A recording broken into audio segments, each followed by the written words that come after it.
Amis des impulsions, bonjour. Aujourd'hui, on va parler justement des impulsions, mais on va dire, on va parler du côté analogique des impulsions. Cette vidéo, elle sert justement à faire un peu la transition pour pouvoir parler après dans ma série logique des impulsions, mais en ne les considérant que sur le côté logique, je veux dire 0,1, alors que, comme on va le voir, elles ont aussi, bien sûr, une représentation électrique qui, elle va être soumise à d'autres considérations que simplement logique. Alors, c'est quoi une impulsion? Déjà, impulsion, c'est un mot qui couvre beaucoup de choses. Donc ici, on va se limiter un petit peu à ce que j'ai appelé les impulsions rectangulaires. En gros, c'est quoi? C'est un signal qui va évoluer dans le temps en passant périodiquement de deux niveaux de tension. C'est-à-dire, en gros, il y a un niveau X, un niveau Y, et de temps en temps, il change entre le niveau X et Y. Voilà, on va s'arrêter dans cette vidéo à cette notion, et c'est pour ça qu'on les appelle rectangulaires, parce qu'a priori, elles passent rapidement d'un état à l'autre, et si on les regarde sur un oscilloscope, bah, ça fait des signaux qui ressemblent un petit peu à des rectangles. Alors, déjà, il faut bien comprendre que ces niveaux, ça peut être n'importe quoi. C'est deux niveaux de tension, généralement, qu'on mesure par rapport à une référence qui est la masse. Ça peut être 0 à 5 volts, ça peut être moins 5 volts à plus 50 volts, ça peut être 24 volts à 1000 volts, enfin, ça peut être tout ce qu'on veut. Donc c'est généralement, voilà, il y a deux niveaux de tension.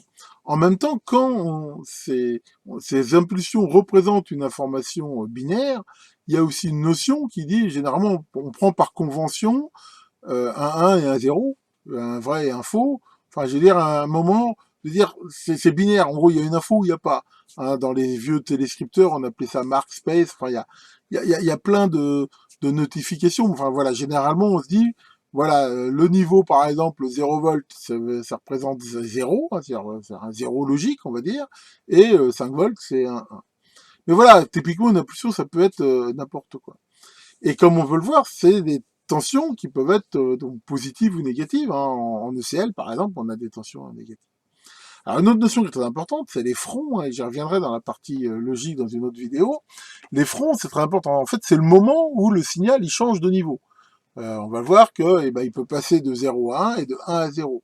Sinon, c'est des signaux qui sont stables. C'est-à-dire, ils sont toujours à un niveau de tension qui représente le 0, par exemple, ils passent au 1 et ainsi de suite.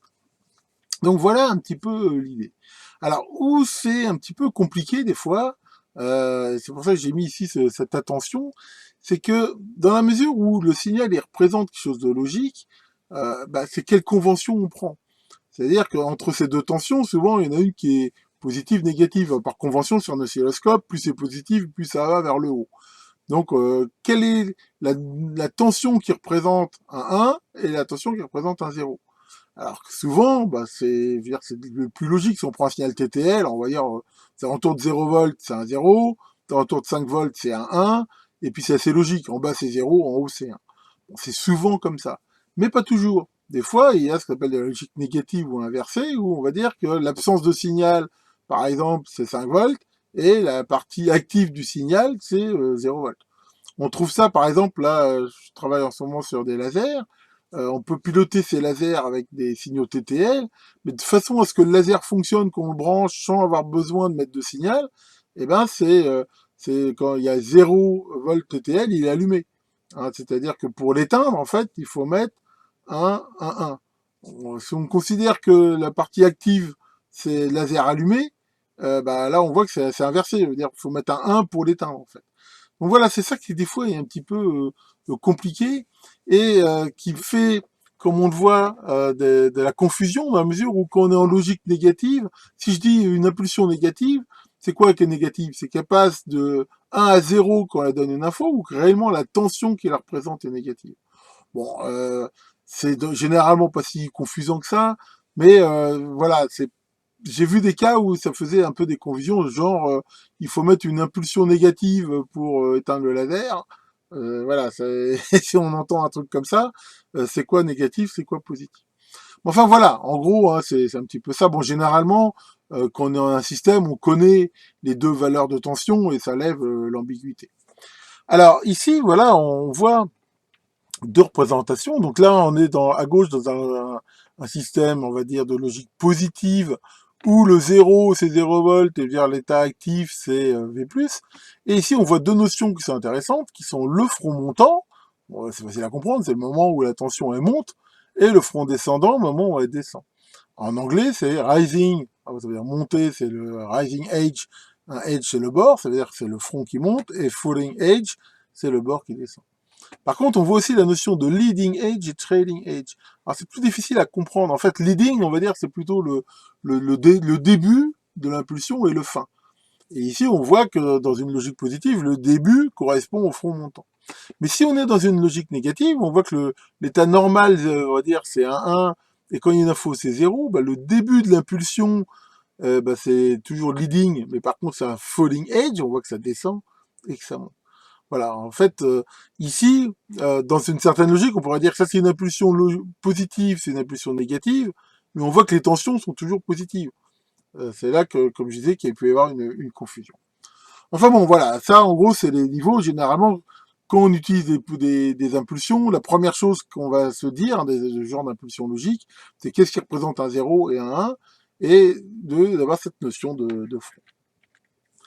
Alors ensuite, si on regarde par rapport au temps, ça c'est des trucs qu'on a déjà vus, le signal s'il est périodique, et qui se répète, un signal périodique, hein, comme son nom l'indique, c'est un signal qui va se répéter X fois à l'identique. Quand un signal rectangulaire se répète X fois à l'identique, voilà, on voit qu'il y a par exemple cette forme-là. Donc ça, bah, c'est une chose de très classique, hein, qui existe pour n'importe quel signal périodique, donc ça existe aussi pour les créneaux. On a la période. La période, c'est le temps d'un signal tel que bah, derrière, après, il se répète à l'identique. Cette période, elle est exprimée, c'est une durée, donc elle est exprimée en secondes, ou bien sûr, en multiple de la seconde, ça peut être des microsecondes, des millisecondes, des nanosecondes, picosecondes, tout ce qu'on veut.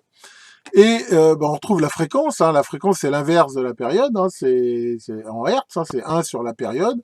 Et ça donne une autre vue, en fait, de la fréquence de répétition. Truc, hein. Si c'est 1 Hertz, on voit que c'est 1 sur 1. Hein. Donc ça veut dire que ici, le signal total ici se répéterait toutes les secondes.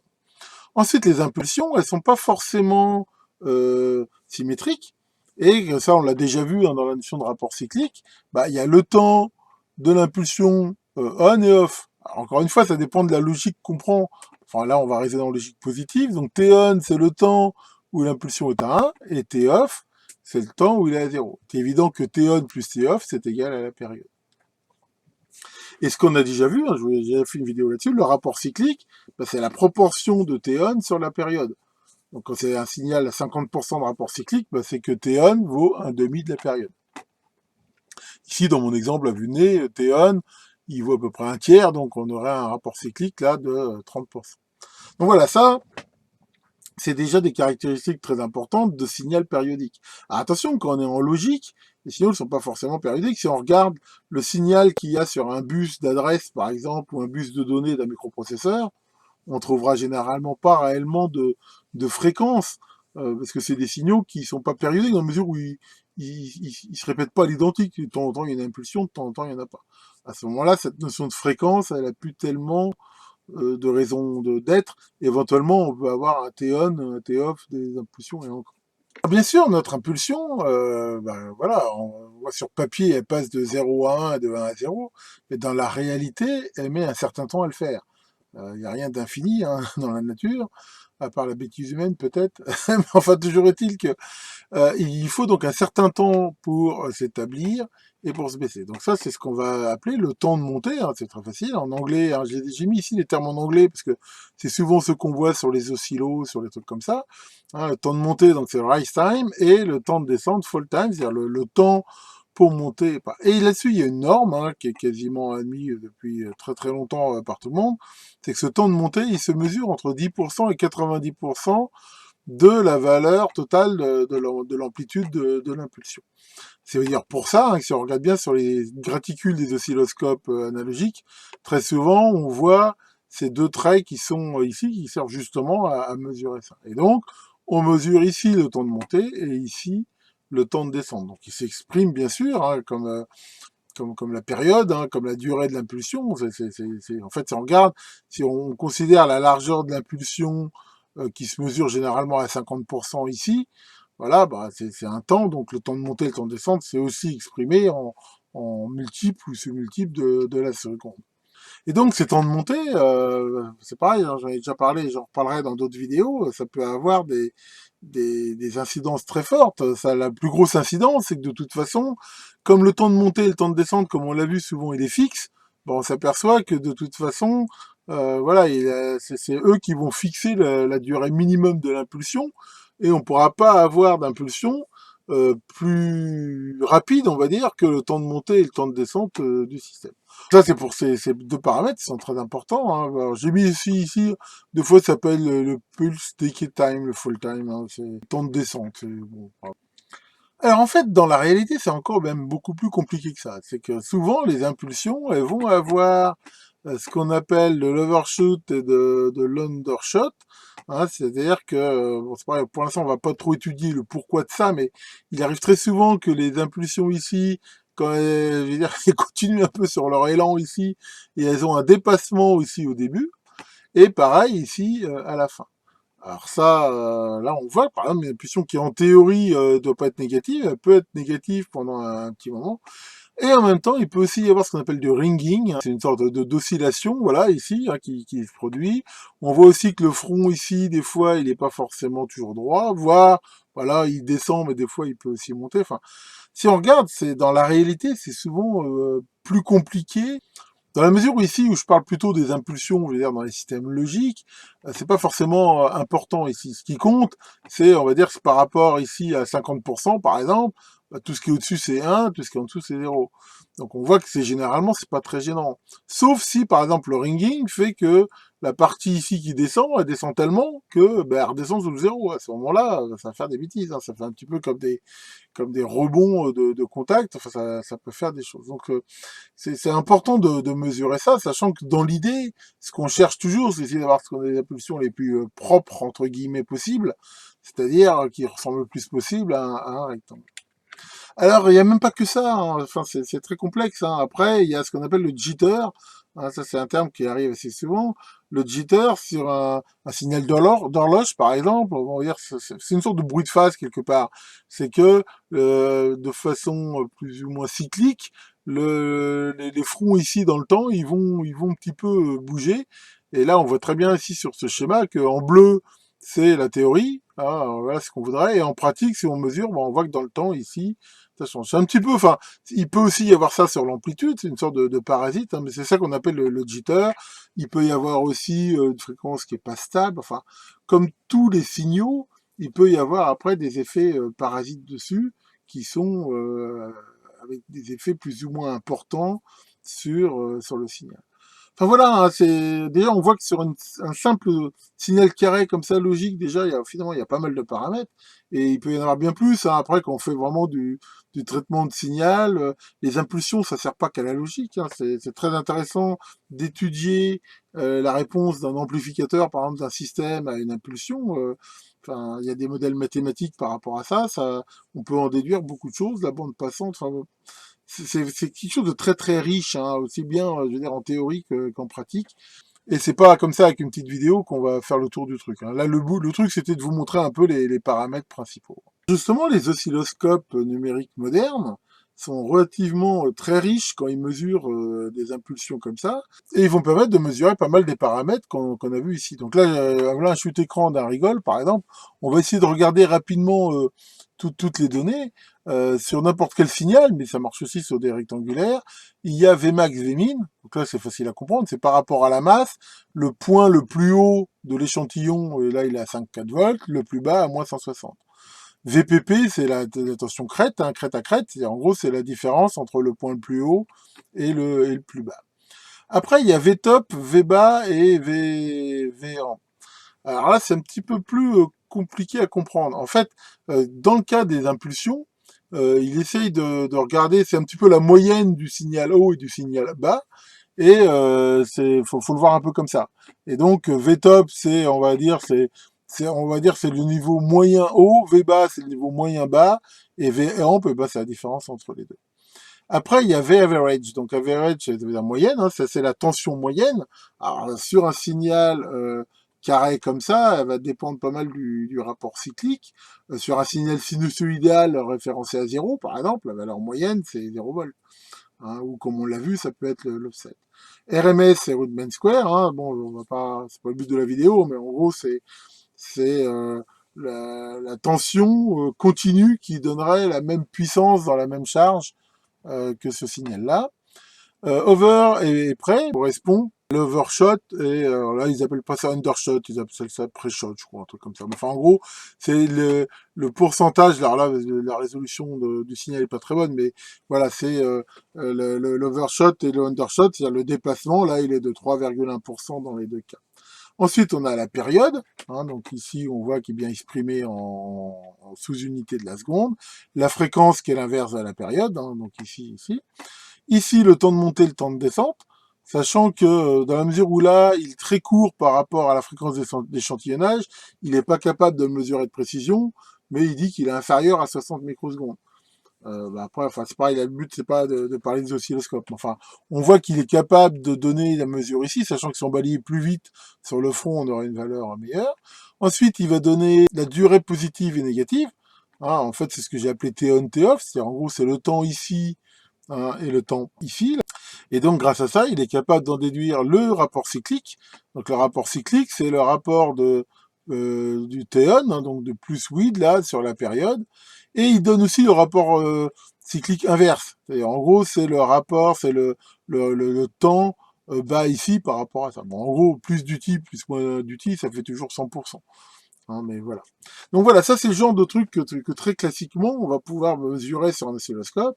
Et c'est là que c'est intéressant sur les oscillos digitaux, parce que comme on voit, il fait toutes les mesures automatiquement d'un coup, alors que sur un analogique, pour mesurer tout ça, enfin, si on a des curseurs, ça aide un peu, mais sinon, on y passait beaucoup de temps. Alors, il n'y a pas que l'analyse, on va dire, temporelle. Hein. Un oscilloscope, hein, je vous ai mis ici ce schéma qui est assez parlant. Un oscilloscope, il fait une analyse temporelle, hein, c'est-à-dire qu'il regarde l'évolution dans le temps du signal. Dans l'exemple sur le dessin, c'est un signal un peu sinusoïdal. Mais... Donc un oscilloscope, hein, il fait donc une analyse temporelle, hein, c'est ça. Alors que l'analyse fréquentielle, c'est de regarder si ça, on mettait ça, je veux dire, un peu à l'entrée d'un poste de radio, sur quelle fréquence on recevrait quelque chose. Hein. C'est ça qui est important. C'est ce qu'on appelle l'analyse fréquentielle, hein, le frequency domain, hein, comme disent les Anglais. Alors, sur un signal sinusoïdal pur, si on le regarde avec un oscilloscope, on voit une sinusoïde par exemple à 1 kHz, et sur un analyseur de spectre, on verrait que ici un pic, voilà, qui montre qu'il y a quelque chose que 1 kHz. Alors que sur un signal rectangulaire, comme je vais vous le montrer ici, eh ben, on va avoir ce qu'on appelle plein d'harmoniques. C'est-à-dire que le signal, il émet en gros sur plein de fréquences. Alors c'est assez facile à comprendre.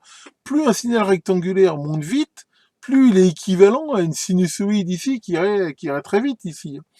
Et donc c'est pour ça que ça fait toutes ces harmoniques. Donc ce qu'il faut retenir, hein, sur les signaux rectangulaires par rapport à ça, hein, c'est plus les fronts sont raides, c'est-à-dire en gros plus les temps de montée et de descente sont rapides, plus il y a des harmoniques nombreuses et puissantes. C'est pour ça qu'un signal rectangulaire lent, par exemple à 100 Hz, mais qui monte avec des fronts très rapides de 10 nanosecondes, eh ben, sur un analyseur de spectre, il peut faire des parasites jusqu'au gigahertz, si ça se trouve, ça peut monter énormément. Et c'est ça qui est important et qu'on oublie parfois, et c'est un petit peu réversible aussi. C'est aussi pour ça que je pousse toujours les gens à avoir des oscilloscopes avec des bandes passantes intéressantes. C'est le mec qui me dit, ouais, moi je m'en fous, je fais que de la BF. Un signal rectangulaire à 10 kHz, avec un oscilloscope qui n'a pas assez de bandes passantes, on pourra pas mesurer clairement le front d'entrée. Parce que justement, c'est l'oscilloscope qui fera croire que le front il monte pas vite, alors que dans la réalité il monte très vite. Donc, il faut que la bande passante de l'oscilloscope soit grande par rapport au temps de montée de l'impulsion. Donc plus les fronts sont raides, plus il faut un oscilloscope avec de la bande passante si on veut les mesurer de façon correcte. Sinon, hein, comme je vous l'ai déjà montré, un signal rectangulaire, on va le voir comme une sinusoïde sur un oscilloscope, alors qu'il est réellement rectangulaire. Ce qui fait qu'on le voit comme une sinusoïde ou qu'on voit des fronts montées qui sont pas rapides, c'est limité par la bande passante de l'oscilloscope. Donc voilà, c'est donc une erreur de mesure, hein, on ne mesure pas la réalité. Voilà, bon là ça fait un peu beaucoup de théorie, on va essayer de regarder ça avec quelques exemples pratiques. Donc bah voilà, là j'utilise mon super générateur d'impulsion GX5000 là, que je vous ai déjà présenté, et mon oscilloscope rigole, et on voit ici une impulsion. Donc là, on retrouve tout à fait ce que je vous ai montré, hein, la partie basse, la partie haute. Là, on voit qu'on a du ringing, justement. Alors, pourquoi on a du ringing? Parce que bah là, mon oscilloscope, il a une impédance d'entrée de 1 mégohm, et j'utilise un coax, alors que le gêné, il sort sur 50 ohms. Donc là, par exemple, pour corriger ça, là, si je mets l'impédance d'entrée du scope à 50 ohms, on voit que ça réduit ça notablement. Donc voilà, par exemple, ici, on voit qu'on peut régler le duty cycle assez facilement. Voilà, hein, ici. Bon, enfin, bon, ça n'a pas tellement d'intérêt que je vous remonte un petit peu tout ça. Alors, ce qui, à mon avis, quand même, est intéressant, justement, c'est de regarder, justement, l'influence du temps de montée sur les harmoniques. Ce qui est intéressant avec ce générateur, c'est qu'ici, on peut changer les temps de montée et de descente. Donc là, on voit qu'ils sont très longs par rapport à la durée de l'impulsion. Donc là, on voit le spectre du signal avec des temps de montée très très longs. Donc c'est un signal qui est presque triangulaire. Alors ce qu'on va faire maintenant, justement, on va augmenter les temps de montée. Ici, voilà. Et qu'est-ce qu'on va voir? Ben voilà, on va voir que plus les temps augmentent, plus, comme on peut le voir, eh ben, il y a des harmoniques. Voilà, et là, quand on arrive à des temps de montée très très courts, voilà, on voit que ça change du tout au tout. Et il y a beaucoup plus d'harmoniques ici qui apparaissent. C'est un signal carré de 2 MHz à la base. On voit que ici, hein, si on met un marqueur, voilà, on voit qu'il continue à faire des harmoniques, on va dire, significatives jusqu'ici, à 151 MHz. Alors que le signal à la base, il en fait que 2. Et c'est ça qui est vraiment très important, et c'est ça sur lequel je voulais assister, c'est que voilà, un signal de 2 MHz à la base rectangulaire, eh ben, on voit qu'il va pouvoir avoir une influence significative jusqu'à 150 MHz. Pourquoi? Parce qu'il a des fronts de montée justement qui sont très raides. Et si c'était encore plus raide et encore plus puissant, ça pourrait aller encore plus. Bon, eh ben, ça m'énerve. Ça m'énerve. Et qu'est-ce qui m'énerve? Eh ben, c'est cet abruti de programme Skype, parce que Skype, à chaque fois que je fais un Skype avec quelqu'un, il me dérègle mon micro, ce qui fait que derrière, eh ben, j'enregistre ma vidéo, on n'entend rien et tout, donc je suis obligé de la recommencer. Et qu'est-ce que tu dis, Maurice? Qu'est-ce que tu me dis? Tu dis que les auditeurs, ils en ont rien à foutre d'un petit problème et que c'est à moi de les régler. Bah oui, remarque, c'est vrai. C'est vrai. Donc j'ai rien dit. Mais dis, qu'est-ce qui t'arrive là? Qu'est-ce que c'est que ce doigt là? Oh là là là là là. Oui, oui, oui, oui, oui, Maurice, ton doigt est cassé. Et puis pas n'importe quel doigt, celui-là en plus. Un des doigts qui sert le plus. Et comment t'as fait ça? Ah, puis en plus, alors ça te fait vibrer comme ça. Bon, tu vas me dire, d'avoir ce doigt qui vibre, ça peut faire des heureuses, mais enfin quand même. Bon. Eh ben, qu'est-ce qu'on va faire? Ça se répare pas? Oh, puis sinon tu restes avec un doigt cassé, hein. Hein, t'en mourras pas. Ça te fait pas mal au moins. Ah là là là là. Bon, allez, soyons un peu sérieux. Donc voilà pour cette vidéo sur les impulsions. Encore une fois, elle fait de la transition. Hein, dans ma prochaine vidéo dans la série logique, justement, on ne considérera plus que les fronts montants descendants, mais je veux dire comme des transitions 0 à 1, et on ne parlera plus du ringing, des temps de montée et tout ça. Ça reste important, mais je veux dire c'est deux façons d'analyser les choses. Que le grand Pulsar, patron des générateurs d'impulsion, vous donne justement des super impulsions énergétiques, et du courage pour finir la semaine, et à très bientôt pour de nouvelles vidéos.